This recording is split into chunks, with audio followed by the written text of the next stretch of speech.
This episode is proudly supported by OpenTable. Nearly 1/3 of diners are booking same day. So they're making those decisions on the spot. And 10% are making their bookings within just a few hours. And so it's why it's so important to have booking software like OpenTable, which allows your diners to discover you. And so when restaurants are on platforms like OpenTable, they're much more likely to be discovered. We help diners to connect to restaurants. Ultimately, having technology, using technology, helps you to reattach to those diners. Experience the power of OpenTable. For an exclusive offer, visit restaurant.opentable.com.au/DITW. Chester will come to me and sort of say, hey, I've got a whole pallet worth of ham hocks because we're making Christmas hams. Is there something you can do with it? So I guess part of that understanding comes from not only what you make, but also what's left and what can you do with that particular thing, because we try and minimise waste as much as possible. This is The Crackling. I'm Anthony Huckstep. After working with some of Melbourne's most influential chefs, Mark Glenn was building an appetite for charcuterie and the best ways to connect with local producers. When the pandemic landed, a unique opportunity presented itself where he could explore the virtues of both in a multifaceted venue, and the connections and creations he's helped foster have created one of the country's most unique offerings. Mark, you're looking after 17 venues, from a la carte restaurants all the way to a smokehouse. What does it take to look after such a big beast? It's pretty extensive, but I'm pretty lucky to have some really good people. Without that kind of core group of people that do all of the individual places, then my job wouldn't really be possible. But I guess it's kind of many hands make light work. But it's pretty extensive. But at the same time, it's a lot of fun. I don't really know of anywhere else in Australia that's got quite the opportunity that we do, as far as having a vast array of offerings, but then also the garden and the orchard and all those kind of things as well. Well, tell us a bit about Pialligo Estate, because it is quite extraordinary. There's so many parts to the operations there and so many offerings. Yeah, so it's 10 minutes out of the Canberra centre, I guess, and just over the road from the airport. It's 56 acres. There's sort of everything from, like you said, an a la carte restaurant through to a smokehouse and event spaces and a pizza shop and a cafe and all of those kind of things. We are pretty lucky in the fact that we have, on that 56-acre property, there's an orchard with just over 1,000 fruit trees, with sort of 16 different varieties. So all the stone fruits, cherries and plums and nectarines and all that kind of thing, all the way through to sort of persimmons and figs and pomegranates and everything. So there's a lot to sort of process, and I guess it's a very different way of working to anywhere else I have been, let alone know of, just as far as the scale of it. And then we have we call it the market garden, which is sort of 75 beds for vegetables that are about 50 metres long. And then we have the vineyard, which we grow some grapes to, and we send them to a guy named Alex from Collector Wines, and then he makes the wine for us and sends them back to us. And then we have an olive grove where we press the olives to make the olive oil that we serve in the restaurant. So it's pretty special in that regard, just because like I said, I can't think of anywhere else that has that sort of ability. But it does take a lot of hands, and the garden is very much sort of worked on with a whole team. So I sort of work with a guy named Peter, and he's a very, very intuitive sort of gardener, and he's got a team with him, but he definitely does the work and the heavy lifting and the digging and all those kind of things. But I work with him, and we sort of plan, 2 seasons ahead. So even though we're in spring now, we're sort of planning for what I want to use on menus come autumn. So, I'll sort of go to him and say, oh, I want to put, alpine strawberries on the menu, which are just coming in right now. And he'll sort of say, that's fine, but it's going to take 12 weeks for you to get your first fruit. And even then, you're not going to be able to use them for another 6 weeks. And then the season's only going to be 2 months long. So you've got 8 weeks with that dish. How many dishes do you think you're going to do?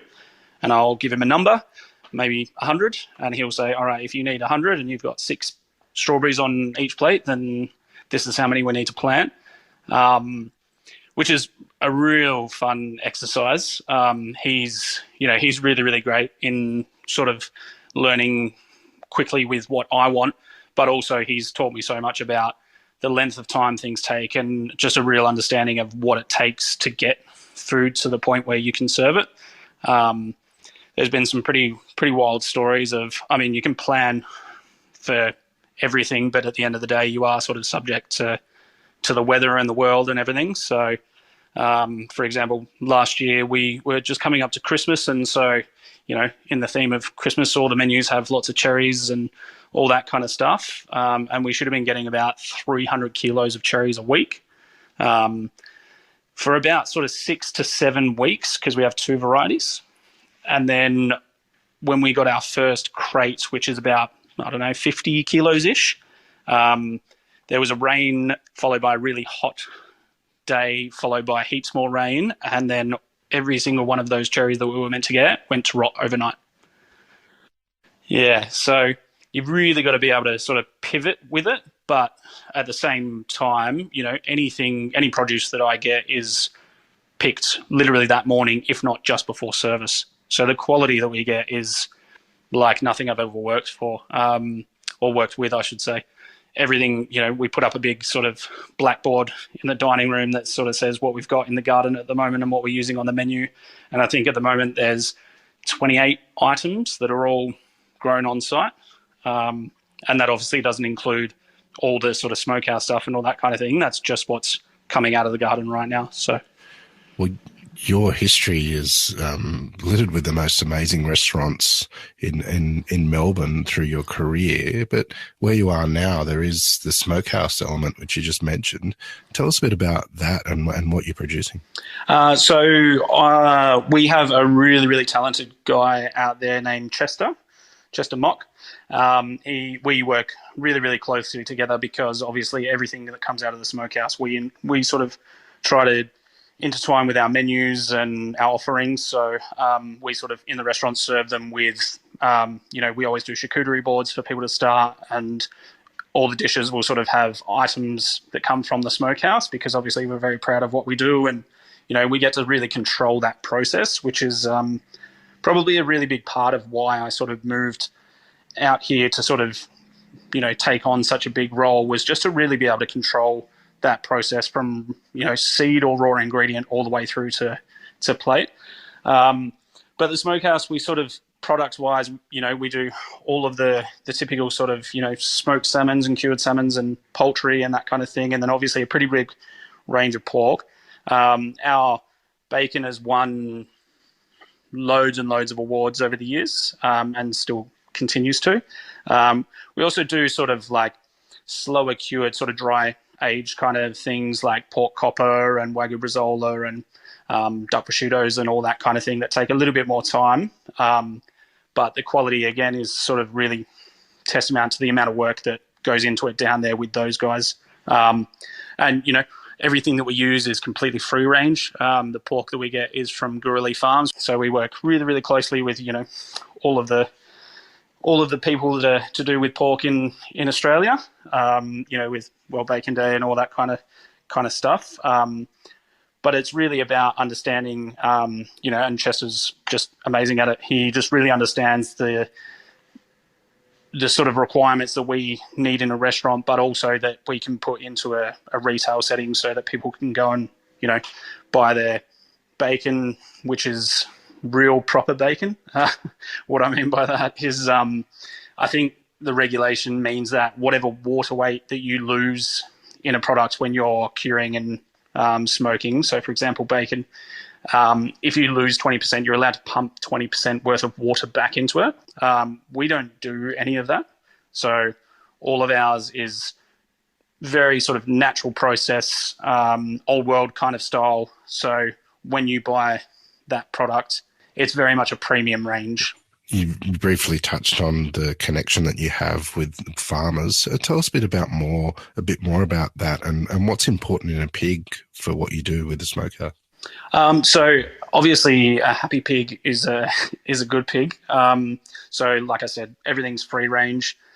We only sort of source from really high quality farms where we can sort of guarantee that the process has been, they've really been looked after in their life. I guess the consistency of using someone like these guys is just to, we know that we're going to get a similar product really regularly. And for the volume that we do, that consistency is always there with them. And I guess just ethically, that free range is just super, super important to us. And, that goes along with, our poultry and all that kind of thing as well. I suppose the restaurant is a little bit different because we sort of deal with smaller scale. So, again, all of our sourcing is always very paramount to what we do. Our fish we get from Bruce Collis down in Victoria, and he flies it up to me, which is very kind of him. All our dairy comes from Tilba, which is just a couple of hours away. So we sort of try and, as much as possible, we try and grow or produce on site, but anything else we really just try and find the best quality so that we're sort of making sure that what ends up either in the retail store or on your plate is always as good as it can possibly be. Take us back to when you were young. What sort of role did food play for you and your family? So I guess the reason that I sort of got into food was just because I like to eat. I was, even though I'm not a big guy, I've just always really, really loved food. And I guess when I was young, probably my happiest memories are from, being around a table, whether that's on the very rare occasion that we were able to sort of go out to a restaurant and eat, or whether it was just, Sunday roasts with mum and that kind of thing. So I guess it doesn't sound like much of a reason to become a chef, and I probably never thought about it then, but I guess it's as good as any, if you like eating and you like food, then why not, I guess. You've worked for some incredible restaurants, but tell us about the early days. Do you remember the first time you worked in a commercial kitchen? Yeah, so it's a pretty common story. I was a bit of a larrikin at school and all that kind of thing, and I sort of needed a part-time job while I was there to, make some money so I could go out and party with my mates and carry on and all that kind of stuff. So I got a job as a kitchen hand. And I did that for the last sort of 3 or 2.5 years that I was at school. And I just really enjoyed all of the camaraderie and the banter and the intensity. I guess I played a lot of sport when I was younger, and it just very much felt the same. You're sort of on a team and you're trying to get to the same goal, and I just really sort of resonated with that idea. Once I sort of eventually ended up getting kicked out of school, the guy who I was working for was in a little sort of a little place in Melbourne, not particularly notable, but he sort of said to me, "You've got 2 choices. You can either come and work for me full time as a chef, or you can go and join the army." And I thought kitchen sounded more fun than the army, so that's kind of how it started. And I learned pretty quick just in being a kitchen hand that if you work fast and you work hard, you get to do some better jobs. So if you were faster than the kid next to you putting dishes through, then you might get to go and plate some salads instead of picking up a bin and tipping it out into the skip and getting bin juice all over you at the end of the night. So I guess I kind of just learned to work hard and work fast. And it's always the kitchen hands are probably the most important part of any kitchen, and I still think about that now. So, you always get looked after if you work well. The chefs will always give you a little bit of extra food, and they'll always sort of look after you and give you the good bit of meat and all that kind of thing. So as a kid that loved eating, it was kind of win-win, really. In those early years, as you're building your career, what were the really sort of integral moments that helped forge your way forward? So I started in sort of just local kind of cafes and that kind of thing. And I think I just wanted to make some money just so I could hang out with my mates and do that typical sort of, late teenage year kind of thing. And it wasn't until a few years later that I sort of realized that I had to, look at it as a choice, as a career, or whether I'd go and do something else. And it was kind of then that I decided to go and work in some more serious kitchens where I could actually learn the craft rather than just turning up, doing the job and going home. And there was kind of a few moments that really sort of stuck with me, as far as I remember going to work with Andrew McConnell the first time, and I was pretty young and still very green. And I remember the delivery coming from the farm, and I didn't even know what the farm was called or anything like that, because I think it was my first week. And I just remember all these, crates and crates and crates of beautiful produce that I'd never seen the quality of before. And it was at the, start of the tomato season. So we got about 6 crates worth of these tomatoes, all different colors and sizes and all that kind of thing. And I've never been a fussy eater, but for some reason I've never eaten tomatoes when I was a bit younger. And it was because it was always horrible, water-full tomatoes from the supermarket, and I just never liked them. And then, I remember this huge delivery coming in and someone telling me how good they were, and I thought, they're not going to be any different to any other tomato. And I still remember it. They were green zebra tomatoes, and it's so prominent in my head that everywhere I go, I've always grown them and that kind of thing. And it just completely changed the way that I looked at something so simple. So I guess that was kind of the first lesson in really understanding, or just getting to the attitude that I have now, where sort of, produce is everything. Because if you don't start with a good ingredient, then no amount of, fluff is going to turn it into something beautiful. And I guess there's just also that really lovely idea of sort of seasonality and picking something at its prime and using something when it's meant to be used, As your career developed, you worked for the European, the Commoner. Dinner by Heston was huge in Melbourne for a period of time, but had a short lifespan. What was it like working there? Dinner was really formative for me. I'd sort of, before that, worked in, a few good places and sort of bounced around Melbourne a bit. But I guess dinner was almost like finishing school for me. It just really, really made me understand that sort of attention to detail and quality and consistency that is sort of really, all good chefs really need to know and understand. And it's one of those kitchens where, it's a huge brigade. I think when we started there were 52 chefs on the roster, which quickly shrank because, not everyone wants to do lots of hours and all that kind of thing. So it was a little bit of a tough kitchen in the way that, there was really, really clear lines of right and wrong, and there was never that'll do. Everything was weighed to 0.01 of a milligram, and then everything was checked 3 times before it was allowed to be served. So, you'd make it, obviously you'd taste it, then you'd take it to a senior, they would check it, they'd say yes or no. Then pre-service, you'd get one of the seniors to check it and taste it again, and then it would also get tasted as it's about to get sent on the plate. So just the level of sort of detail that they work to was really, really fascinating. And particularly, after a sort of long period of being there, starting to understand the dish development process and sort of, how that all sort of worked. It worked out that it took about 18 months for a new dish to get on the menu because of, I had to go back and forth. So, the idea would sort of come about between Evan and Ash, who were the head chef and the exec back in the UK. And then all the ideas would be sort of put down on paper, and we'd test everything 20 different ways. And then Ash would turn up every sort of 3 months or 4 months or however long it was, And then he'd come in, test all the different versions of it, and then say, this works, this doesn't work, this works, this doesn't work. And then we go back to the drawing board and we'd work on those things and alter all the different bits. And then the next time he came back, we'd do the same process.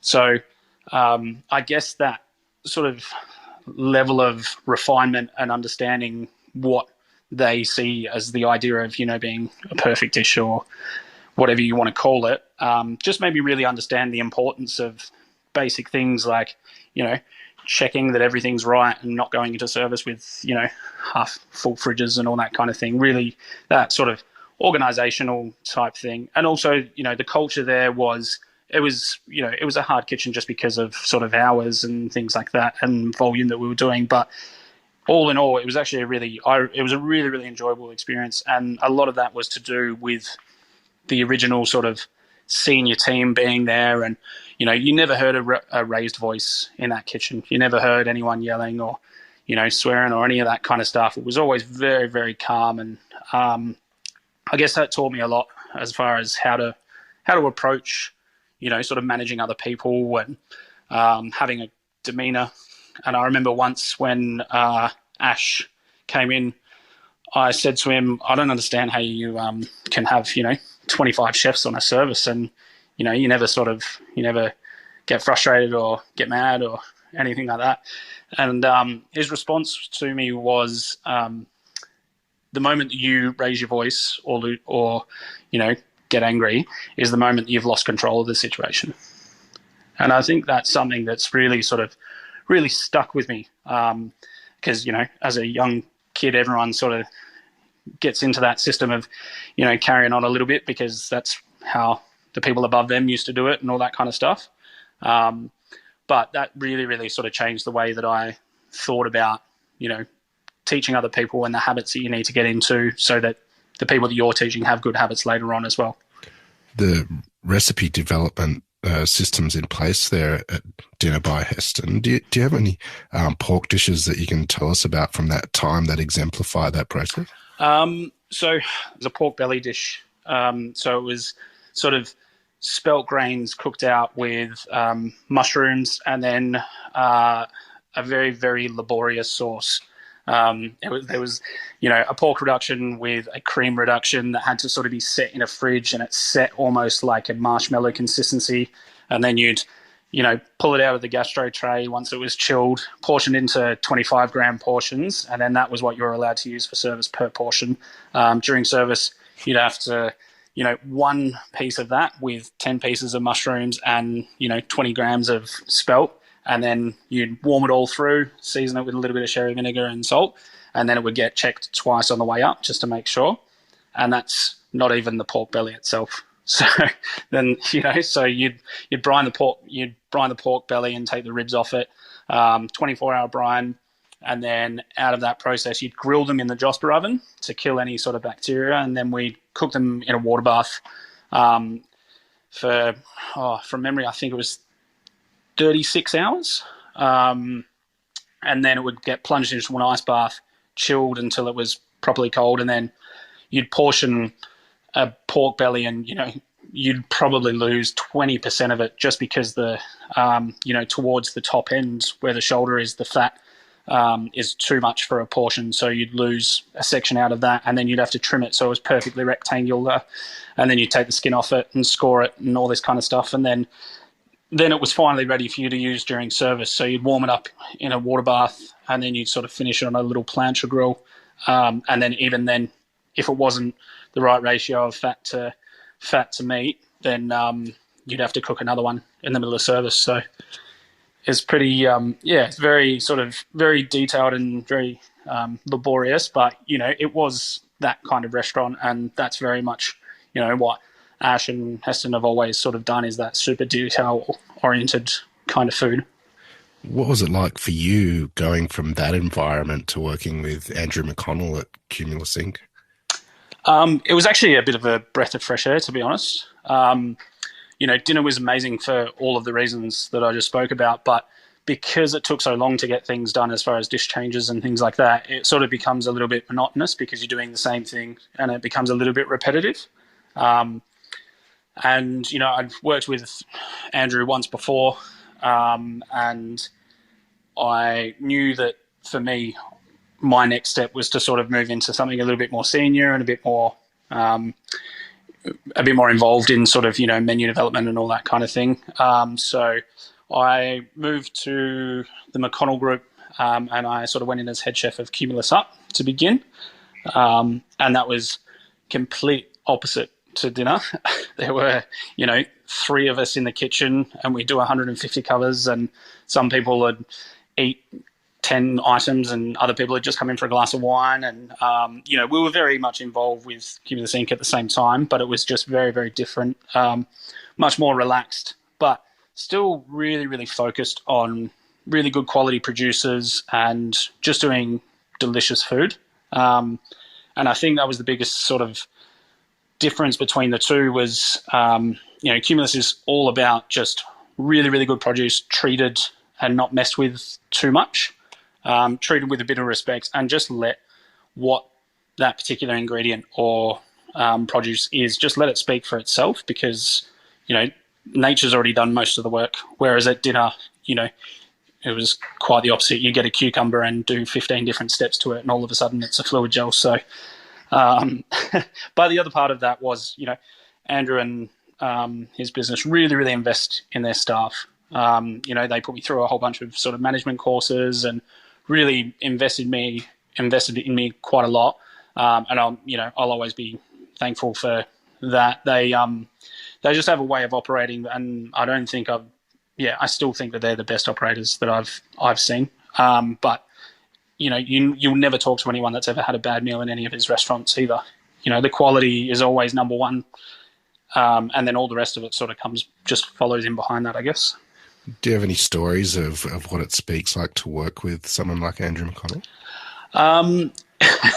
Yeah, he's funny. I remember doing an off-site. We went out to this little winery, and it was a lunch for 10 people, and there was a little wood fire there, and he'd sort of written a menu and sort of came to me and said that we were going to do this lunch together. And so, I prepped it all and got it all organised and got out there and, crack of dawn, making sure that I was ready to go because I didn't want to be in the weeds when he turned up. We started cooking, and he was sort of just checking through things and all that. And where we were doing this, we were roasting a whole rack of veal in this wood fire oven. And we were sort of going back and forth about the best way to do it. And then the guests started arriving, and he obviously went out to greet them and talk to them and all that kind of thing. And they sat down, and he came back in, and he said we had a clam dish that he wanted to do that was served with this like this bruy, which is sort of a stock that you sort of emulsify with aioli. And he sort of said, get the clams in. And I said, all right, no problem. And I ran over to the wood fire, and I got them in, and I ran over to, start getting the rest of the dish together. And I jumped back over, and I pulled the clams out, and I sat them on a little warming tray or a little warming spot next to the oven so they'd stay there. And I ran back over to start getting all the bits and pieces together. And he came back in and said, oh, wait on those clams. And I said, oh, all right. How long have I got? And he said, oh, I'll let you know. I said, all right. And then he came back a minute later, and he moved the clams out of my sight, and then opened the wood fire when my back was turned, and then opened the wood fire door and said, mate, you burned the clams. And so I panicked and ran over, and then he just smiled at me and then walked back over to talk to everyone else. Andrew's great. He's fiercely intense about quality, but he's also, he's a good guy as well. You mentioned you moved to Canberra for the job at Pialligo Estate. You moved during a time when there was a lot of lockdowns and in the middle of the pandemic. What was it like for you moving at that time? I guess I just saw the state of affairs as not really getting better for much longer. So I think I was about 7 months deep into the first Melbourne lockdowns. We'd opened once during that period for sort of a fortnight. Andrew and everyone else really looked after me. They gave me a job at Meat Smith, so I sort of became a butcher for a while, and then we started doing takeaway and all that kind of stuff. And we managed to open for, I think, 2 weeks, and then we were shut back down. And it just sort of kept going on, and I sort of just took an outside look at the situation and just thought I just didn't see Melbourne getting back to any kind of normalcy for a really long time. And unfortunately, I'm kind of right. They're still only just starting to now. So I've been here just over a year. I guess at that point, I sort of made the decision that I didn't want to sort of sit around and twiddle my thumbs and wait for it all to pass. And then the opportunity at Pialligo came up, and just the ability to put things on plates rather than in paper bags and takeaway containers was pretty inviting. But given the opportunity to work with a garden and an orchard and a team the way that I do now, it's a very different world as far as the way to work and the organisation that goes into things. But I guess I just saw the writing on the wall as far as how long the COVID thing was going to stick around for, and that was the motivation. I don't think if you asked me if I was ever going to move to Canberra before that, I would have agreed. But there you go. Your time at Meat Smith and also Cumulus Up in many instances, did that give you a greater understanding of pork and charcuterie and that side of things? Yeah, it did. Meat Smith, obviously, just through that kind of being exposed to different cuts and joints and that type of thing. At Cumulus, I obviously learned a pretty big respect for the sort of charcuterie that we were getting, because it was always just the very best. If you got prosciutto, it was San Daniele. If you got, it was always quality number one, because it's such a simple thing that if it's not the best, then what's the point? But probably before that is where I sort of learnt more about charcuterie, and that was when I was working at the European with Ian Curley. He's obviously very focused on that kind of, nose to tail kind of thing. And I think I was a CDP on the sauce section, and that business is quite big and it's multifaceted. They've got the City Wine Shop and the Supper Club and all that kind of stuff. Which means that next door they've got a prep room and a butchery. So I sort of turned up and started working away and realised that all of the interesting things were sort of done back of house. All the sausages were made in the butchery, and all the carving was done back there. And as a sauce cook, you'd turn up and everything would be there, and you just collect everything, and then you just have to cook on service and make sure that your cuisson's right. So I just started turning up early and going and hanging out in the butcher shop for a while each day, and that just meant I still remember the first time I walked into the cool room in there, and there would have been 6 whole pigs just separated into parts, and a couple of legs of venison just sort of hanging everywhere, and a whole sort of display fridge full of dry cured meats and hanging legs that were going to be in there for over a year. And it just that really sort of made me realize how in depth that kind of process is. I'd sort of toyed around with it a little bit earlier on. I'd made my own lardo and my own sort of pancetta and things like that, but obviously they were sort of running a whole program, and it was really interesting to see what they could make, but then also just how they use things. A lot of charcuterie stuff, particularly really high grade or high quality, you sort of just, you shave it and you eat it, and you might have a bit of pickles with it or whatever it might be. But I guess what they were doing was still very high quality, but they were using a lot of it to cook with. So the same way that you make carbonara and things like that, they were sort of making these products, but then not just shaving it to slice it and serve it, but to use it in a dish that they wouldn't use for 6 months from now. And that really opened my eyes to the possibilities of it, I guess. The smokehouse at Pialligo Estate was one of the lures for you to move to Canberra and take on this huge project. What have you learnt about pork and smoking things in your time here? Probably the volume is the biggest thing, and like I said, Chester has a real art with being able to sort of, understand volumes and timings and that kind of thing. As an example, we sort of, we're just starting to start all the processes for making Christmas hams this year, which is it's a huge undertaking, and we sort of share ovens and that kind of thing, just because they physically don't have the space down there to be able to make as many hams as they need for what we're going to sell with our retail customers. So we'll have lots of conversations around that, but then also Chester will come to me and sort of say, hey, I've got a whole pallet worth of ham hocks because we're making Christmas hams and people don't buy ham hocks that much. Is there something you can do with it?